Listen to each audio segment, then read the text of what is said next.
Bienvenidos a su canal Tradidi Quod ed Accepi. He transmitido lo que he recibido. Le invito a que pueda darle like al video para que esta plataforma pueda recomendarlo a más personas. Comenzamos con nuestras oraciones. Pater noster qui es in celis, sanctificetur nomen tuum, adveniat regnum tuum, fiat voluntas tua, sicut in cielo et in terra. Panem nostrum quotidiano da nobis hodie, et dimitti nobis debita nostra, sicut nos dimittimus debitoribus nostris, et ne nos inducas in tentationem, sed libera nos a malo. Amén. Ave Maria, gratia plena, Dominus tecum, benedicta tu in mulieribus et benedictus fructus ventris tui, Iesus. Sancta Maria, Mater Dei, ora pro nobis peccatoribus, nunc et in hora mortis nostre. Amén. Sancte Micaeli Arcangele, defendenos in praelio, contra nequitiam en insidias diaboli, esto presidium. Imperet illi Deus, supplices deprecamur. Tuque princeps militia celestis, Satanam aliosque spiritus malignos, qui ad perditionem animarum pervagantor in mundo, divina virtute in infernum detrud. Amén. Cor Iesus sacratitium, miserere nobis. Cor Iesus sacratitium, miserere nobis. Cor Iesus sacratitium, miserere nobis. El tema para este día: el nuevo rito condenado por la tradición de la Iglesia. Y una vez más, estimado oyente, no son opiniones propias, sino que es un análisis, un estudio teológico del venerable Monseñor Marcel Lefebvre, fundador de la Fraternidad Sacerdotal de San Pío X. Y comparto lo siguiente. Monseñor Lefebvre proporciona en este escrito la razón teológica de el por qué la Fraternidad de San Pío X se ha opuesto constantemente al Novus Ordo Missae, es decir, a la nueva misa, fruto del Concilio Vaticano II. En la colección de declaraciones hechas por Monseñor Lefebvre, encontramos una síntesis muy esclarecedora. Asimismo, como en su libro Carta abierta a los católicos perplejos, publicada en el año 1985. Y primero veamos lo siguiente. El juicio de los cardenales Ottaviani y Bacci. Y cito lo siguiente.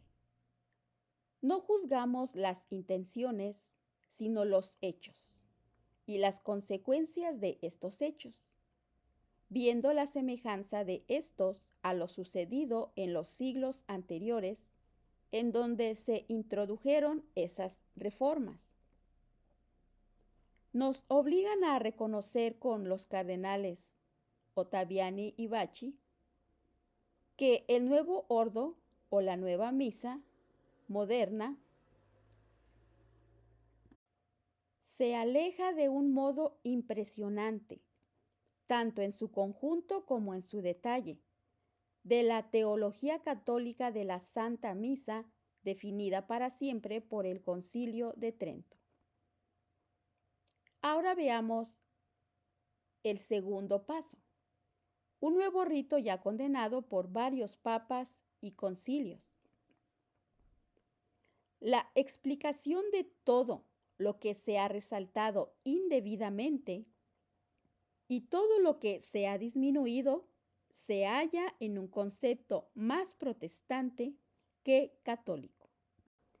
En contra de las enseñanzas del Concilio de Trento en su 22 sesión y en contra de la encíclica Mediator Dei de San Pío X, se ha exagerado el papel de los fieles en la participación de la misa y se ha disminuido el papel del sacerdote, convertido ahora en simple presidente. Se ha exagerado el lugar de la liturgia de la palabra, mientras que se ha disminuido el lugar dado al sacrificio propiciatorio. Se ha exaltado y secularizado la comida comunitaria a expensas del resto y de la fe en la presencia que efectúa la transubstanciación. Al suprimir la lengua sagrada, se han multiplicado hasta lo infinito los ritos, profanándolos al introducir elementos mundanos y paganos, y se han difundido falsas ilusiones en detrimento de la verdadera fe y piedad de los fieles. Y sin embargo, los concilios de Florencia y Trento pronunciaron anatemas contra todos esos cambios, al mismo tiempo que afirmaron que el canon de nuestra misa se remonta hasta los tiempos apostólicos. Los papas San Pío V y Clemente VIII insistieron en la necesidad de evitar los cambios y transformaciones, manteniendo perpetuamente este rito romano consagrado por la tradición. La desacralización de la misa y su secularización acarrean la secularización del sacerdocio al modo protestante.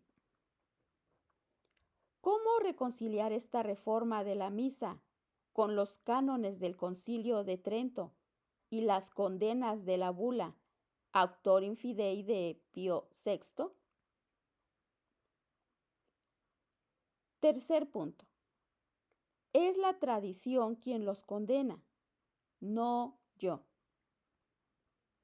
Y Monseñor Lefebvre agrega: no soy yo quien me erijo en juez, yo no soy nada, solo soy el eco del magisterio de la Iglesia, que es claro y evidente y que está en todos los libros, en las encíclicas de los papas, en los documentos de los concilios, en pocas palabras, en todos los libros teológicos anteriores al Concilio Vaticano II. Lo que se dice ahora no es conforme a todo este magisterio que se ha profesado durante 2000 años. Por lo tanto, es la tradición y el magisterio de la Iglesia quien los condena, no yo. Cuarto punto. Los juicios tradicionales de la Iglesia sobre la Eucaristía son definitivos. En cuanto a nuestra actitud frente a la reforma litúrgica y al breviario, tenemos que atenernos a las afirmaciones del Concilio de Trento. No vemos cómo las podemos acomodar a la reforma litúrgica, pues el Concilio de Trento fue un concilio dogmático definitivo, y una vez que la Iglesia se pronunció de un modo definitivo sobre algún tema, otro concilio no puede cambiar esa definición.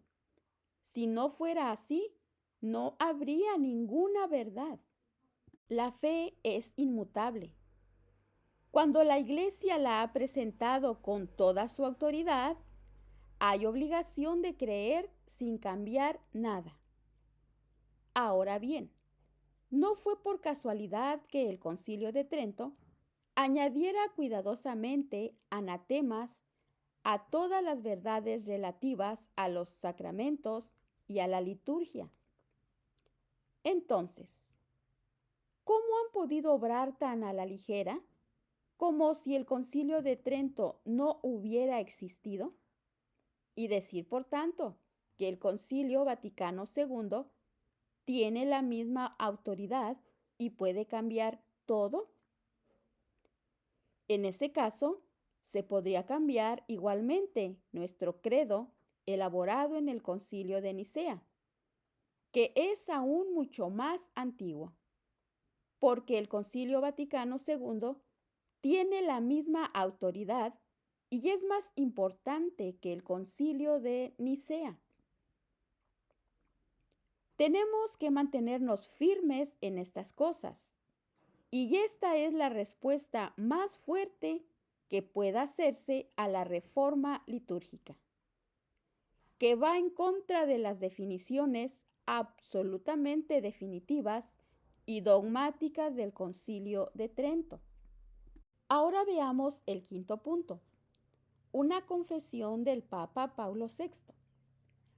Ved un hecho interesante que muestra lo que pensaba el Papa Paulo VI sobre el cambio de la misa. Jim Gitton le preguntaba, ¿por qué no aceptaría usted que en Ecón los sacerdotes siguieran celebrando la misa de San Pío V? Finalmente, es la que se decía antes. No sé por qué se le negaría celebrar la antigua misa a ese seminario. Deje que la digan. La respuesta del Papa Pablo VI fue muy significativa. No, porque si concedemos la misa de San Pío V a la fraternidad de San Pío X, se arruinará todo lo que hemos adquirido con el Concilio Vaticano II.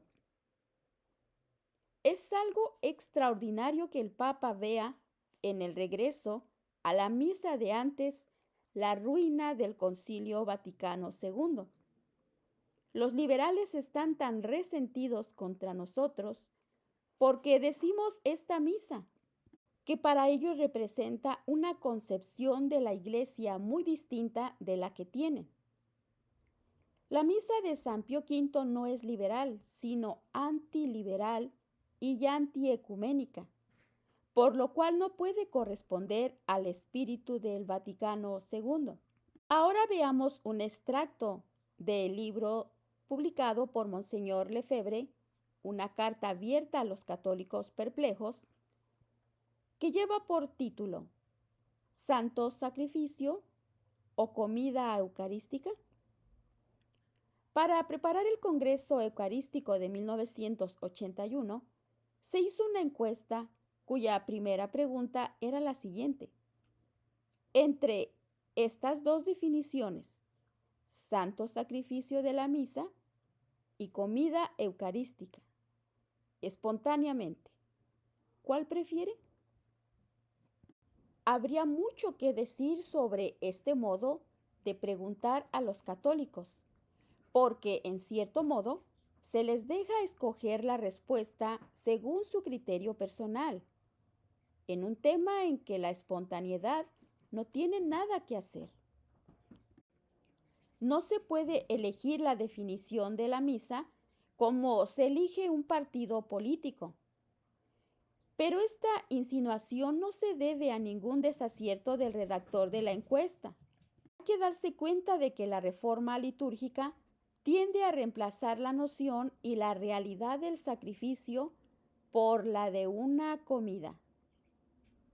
Se habla de celebración eucarística y de cena, y el término sacrificio se emplea mucho menos y casi ha desaparecido por completo en los libros de catecismo y de predicación. Esta palabra ya no figura en el canon número 2, denominado de San Hipólito. Esta tendencia está relacionada con lo que ya hemos dicho sobre la presencia real. Si ya no hay sacrificio, tampoco hay necesidad de la víctima. La víctima está presente para el sacrificio. Convertir la misa en una comida conmemorativa y fraterna es el error de los protestantes. ¿Qué pasó en el siglo XVI? Precisamente lo que está pasando ahora. Los protestantes reemplazaron inmediatamente el altar por una mesa. Le quitaron el crucifijo e hicieron que el presidente de la asamblea se pusiera de cara a los fieles. El desarrollo de la cena protestante está en pierres vivantes, es decir, piedras vivas. El catecismo elaborado por los obispos de Francia que tienen que usar obligatoriamente todos los niños. Y cito parte de dicho catecismo holandés lo siguiente. Los cristianos se reúnen para celebrar la Eucaristía, es la misa. Los cristianos proclaman la fe de la Iglesia, piden por el mundo entero y ofrecen el pan y el vino. El sacerdote que preside la asamblea reza la gran oración de gracias. Ahora bien, en la religión católica, el sacerdote es el que celebra la misa y el que ofrece el pan y el vino. La noción del presidente viene directamente del protestantismo. El vocabulario sigue al cambio del espíritu. Antes se decía, Monseñor Lustiger, obispo de París, celebra una misa pontificial. He oído decir que en la radio de Notre Dame ahora dicen, Jean-Marie Lustiger presidirá una celebración. ¿Nota el cambio? Miren cómo se habla de la misa en un folleto de la Conferencia de Obispos Suizos. Lo siguiente. La comida del Señor realiza, en primer lugar, la comunión con Cristo. Es la misma comunión que Jesús hacía durante su vida en este mundo, cuando se sentaba a la mesa con los pecadores. Y esta comida, desde el día de la resurrección, se continúa en la comida eucarística. El Señor invita a sus amigos a reunirse y estará presente entre ellos. Estimado oyente, todo católico tiene la obligación de responder a esto categóricamente no. La misa no es eso. No es la continuación de una comida como aquella en que una mañana, después de su resurrección, nuestro Señor invitó a San Pedro y a algunos de sus discípulos a orillas del lago. Luego, pues, que hubieron saltado a tierra, vieron allí un fuego de carbón, un pescado puesto encima y un pan. Y díceles Jesús, venid y almorzar. Y ninguno de los discípulos se atrevió a preguntarle, ¿quién eres tú? Conociendo que era el Señor. Viene entonces Jesús, toma el pan, le da a sus discípulos y asimismo el pescado. Esto lo vemos en San Juan, capítulo 21, versículos 9 al 13. La comunión del sacerdote y de los fieles es una comunión con la víctima que se ofrece en el altar del sacrificio. Ese altar es macizo y de piedra. Por lo menos tiene un ara, que es la piedra para el sacrificio, en la que se han incrustado reliquias de mártires, porque ellos ofrecieron su sangre por su Maestro. Esa comunión de la sangre de nuestro Señor con la sangre de los mártires nos alienta a ofrecer también nuestras vidas. Si la misa es una comida, se entiende que el sacerdote se ponga de cara a los fieles. Una comida no se preside de espaldas a los invitados, pero un sacrificio se ofrece a Dios y no a los presentes. De manera que el sacerdote, encabezando a los fieles, mira a Dios y al crucifijo que domina el altar. Hoy se insiste en cualquier oportunidad en lo que el nuevo misal dominical denomina el relato de la institución, Centro Oficial del Obispado de París. Declara lo siguiente. En el corazón de la misa hay un relato. Una vez más, no. La misa no es una narración, es una acción. Se necesitan 3 condiciones para que la misa sea la continuación del sacrificio de la cruz.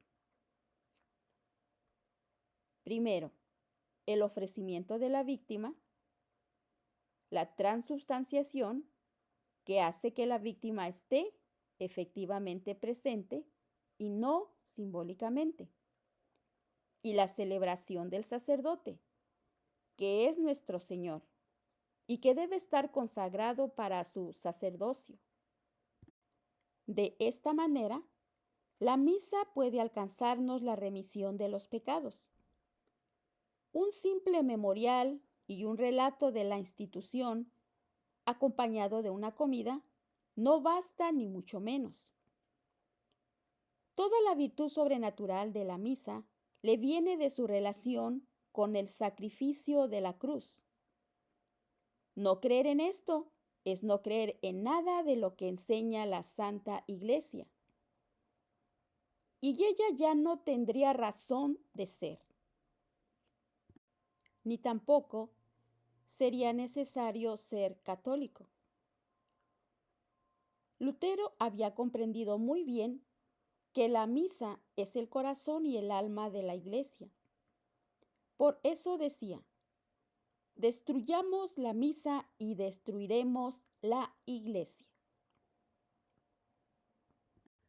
Lo cierto es que nos damos cuenta de que el Novus Ordo Missae o la nueva misa, es decir, el nuevo rito adoptado después del Concilio Vaticano II, sigue la línea de la noción protestante, o por lo menos se aproxima a ella peligrosamente.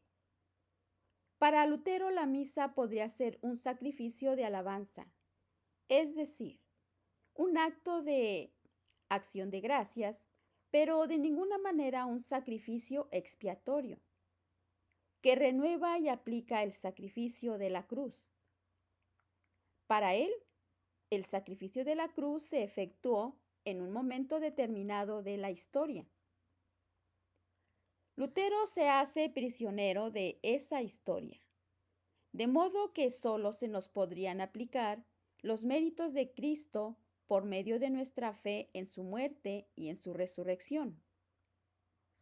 En cambio, la Iglesia cree que ese sacrificio se realiza místicamente en nuestros altares en cada misa, de una manera incruenta, al separarse el cuerpo y la sangre en las especies del pan y del vino.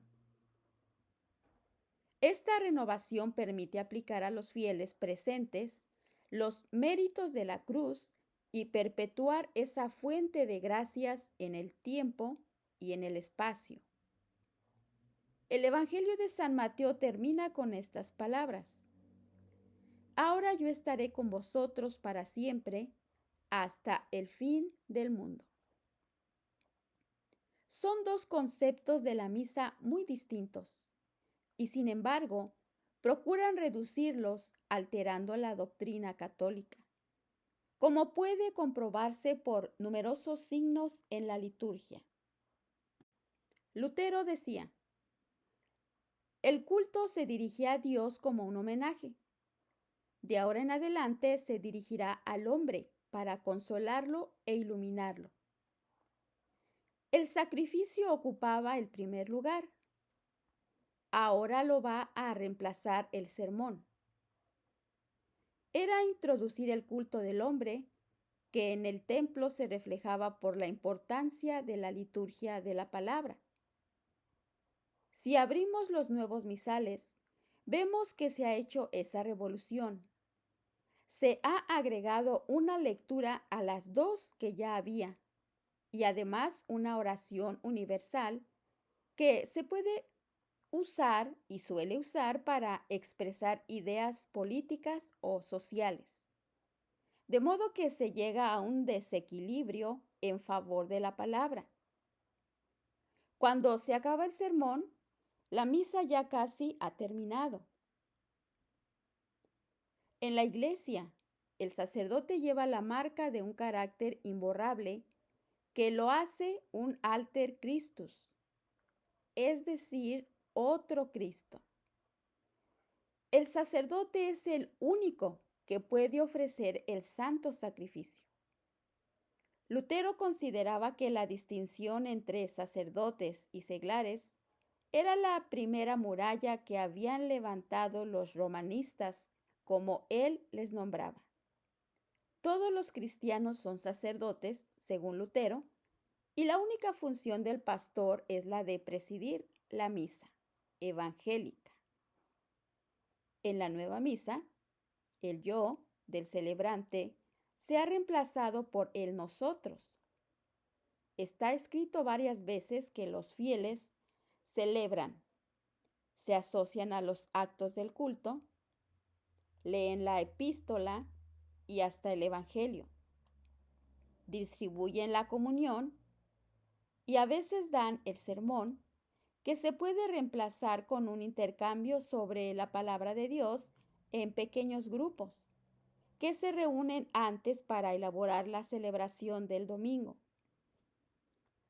Y esto es solo una etapa. Desde hace varios años, los responsables de los organismos episcopales lanzan propuestas de este tipo. Como ejemplo, no son los ministros los que celebran, sino la asamblea. Lo que cuenta no es el funcionamiento de los ritos, sino la imagen que la asamblea se hace de sí misma y las relaciones que se crean entre los que concelebran. Si lo que cuenta es la asamblea, se entiende que se vean con malos ojos las misas privadas. Los sacerdotes ya no la dicen, porque cada vez es más difícil reunir una asamblea, sobre todo en días hábiles. Es una ruptura con la doctrina invariable. La Iglesia tiene que multiplicar el sacrificio de la misa para aplicar el sacrificio de la cruz y para todos los fines que estén vinculados con él. Es decir, la adoración, la acción de gracias, la propiciación y la impetración. Y eso no es todo, pues muchos quieren eliminar totalmente al sacerdote, lo que da lugar a las famosas asambleas dominicales en ausencia del sacerdote.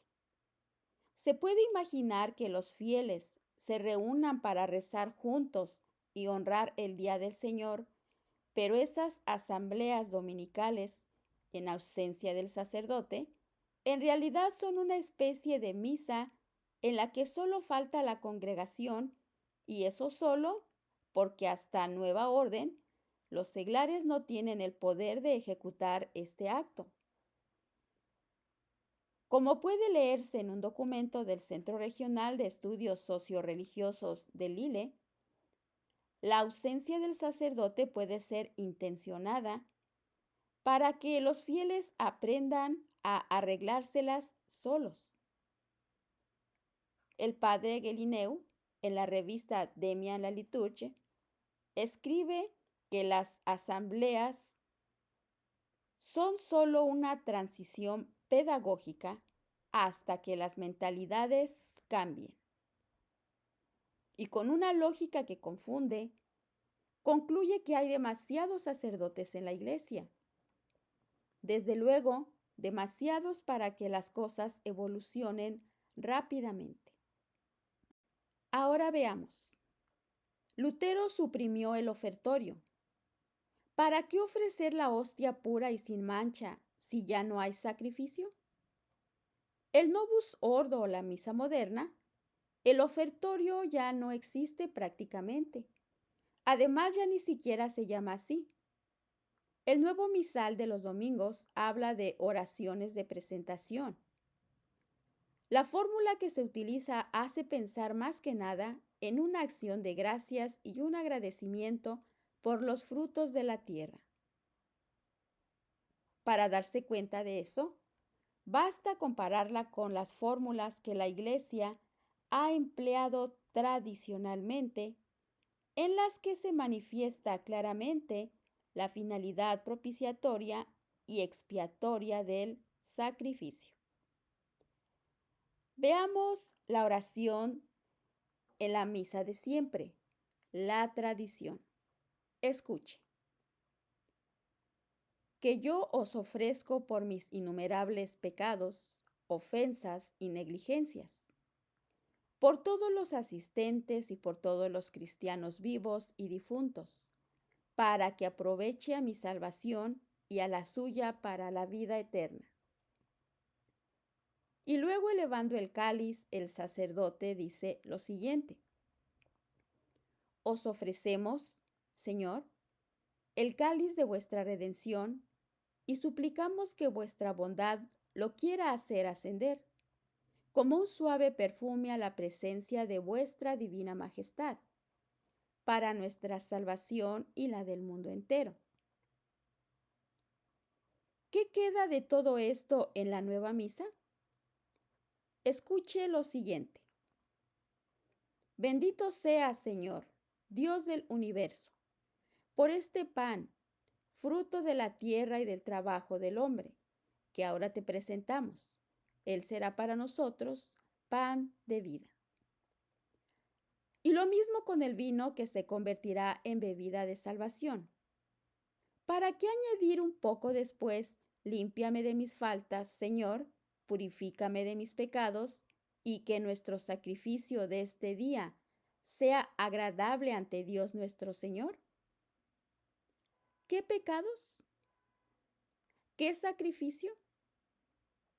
¿Qué relación puede hacer el fiel entre esa presentación vaga de las ofrendas y la redención que puede alcanzar? Voy a hacer otra pregunta. ¿Por qué sustituir un texto claro y de sentido completo por una serie de frases enigmáticas y mal hilvanadas en su conjunto? Si hay que cambiar algo, tiene que ser para mejorarlo. Esas pocas palabras que parece que rectifican la insuficiencia de las oraciones de presentación nos hacen pensar otra vez en Lutero, que disimulaba los cambios con cuidado. Conservaba lo más que podía las ceremonias antiguas y se limitaba a cambiarles solo el sentido. La misa guardaba en gran parte su apariencia exterior y la gente veía en las iglesias más o menos la misma decoración, los mismos ritos, aunque con algunos retoques hechos para agradarles. Porque a partir de entonces todo se dirigía al pueblo mucho más que antes. La gente era más consciente de su función en el culto y tenía un papel más activo gracias al canto y a la oración en voz alta. El alemán fue reemplazado poco a poco al latín, es decir, se utilizó el idioma alemán y se reemplazó el latín, que es el idioma universal de la Iglesia Católica. Todo esto, ¿no nos recuerda nada? Lutero también se empeñó en hacer nuevos cantos para reemplazar todos los gorgoritos del papismo, como él le llamaba. Las reformas siempre asumen el aspecto de revolución cultural.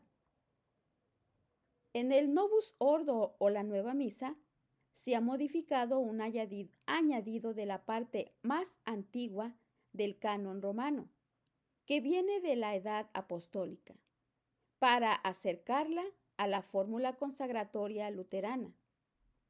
La traducción francesa ha conservado las palabras pro multis, pero con otro significado. En lugar de mi sangre que será derramada por vosotros y por muchos, se dice que será derramada por vosotros y por todos. No es lo mismo. Por algún motivo teológico se ha cambiado. También se puede observar que hoy la mayor parte de los sacerdotes pronuncia de un tirón la parte principal del canon, que comienza de esta manera. La víspera de su pasión, tomó el pan en sus santas y venerables manos, sin hacer una pausa que señala el misal, Sosteniendo con las dos manos la hostia entre el índice y el pulgar, el sacerdote pronuncia las palabras de la consagración en voz baja, pero distintamente sobre la hostia. El tono cambia y se hace imperativo. Y las 5 palabras, hoc est en in corpus meum, realizan el milagro de la transubstanciación, igual que las palabras que se dicen en la consagración del vino. El nuevo misal le hace seguir al celebrante en tono narrativo, como si fuera efectivamente solo un recuerdo. Como hoy la regla es la creatividad, hay incluso algunos sacerdotes que al rezar el texto muestran la hostia a los que están a su alrededor o la rompen ostentosamente para unir el gesto a las palabras y que se vea mejor el relato. Se han suprimido 2 de las 4 genuflexiones y a veces no se hacen las que quedan. De modo que nos podemos preguntar si el sacerdote se da cuenta de que está consagrando, suponiendo que realmente tenga la intención de hacerlo.